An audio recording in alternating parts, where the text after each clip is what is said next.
বিভিন্ন দাবি দাবার ভিত্তিতে বিশেষ চাহিদা সম্পন্ন ব্যক্তিরা 34 নম্বর জাতীয় সড়ক অবরোধ করে বিক্ষোভ দেখালো সোমবার। এছাড়াও একটি বিক্ষোভ মিছিল করে ইটাহার ব্লক সমষ্টি উন্নয়ন আধিকারিকের দপ্তরের সামনে বিক্ষোভ দেখান তারা।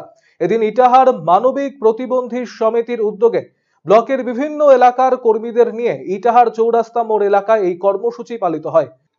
সকলের জন্য ভাতা চালু, সরকারি উন্নয়নমূলক কাজ থেকে সকলকে শামিল করা, ভাতা বৃদ্ধি সহ বিভিন্ন দাবিতে এদিন আন্দোলনে শামিল হন তারা। জাতীয় সড়ক অবরোধের খবর পেয়ে ঘটনাস্থলে যায় ইটাহার থানার পুলিশ।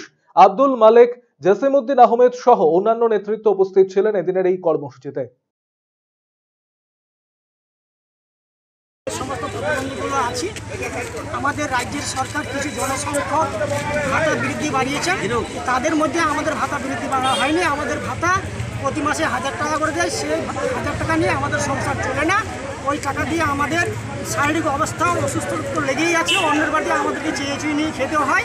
তাই আমাদের দাবি যে আমাদের ভাতা 3000 থেকে 5000 টাকা আমাদের ভাতার দাবি, এবং আমাদের অন্তোদয় কার্ড কেন্দ্র সরকার আমাদের করে দিয়েছে।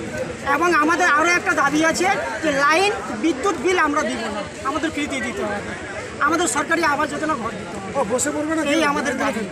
এই রাজ্যের সরকার, আমরা অর্থহীন মানুষ, আমরা গরিব মানুষ, কোনো কাজকর্ম করতে পারি না, মাঠে আমরা কোনো রকমেই চলতে পারি না। এই 1000 টাকা দিয়ে আমাদের সংসার চলে না, আমরা অনাহারে দিন কাটাই, অন্যের বাড়িতে গিয়ে আশ্রয় থাকি, অন্যের বাড়িতে গিয়ে চেয়ে থাকি। 1000 টাকায় আমাদের কি হয়? যা বর্তমান সরকারের পরিস্থিতি, যে মালের দামের বৃদ্ধি, তাতে আমরা চলতে পারি না।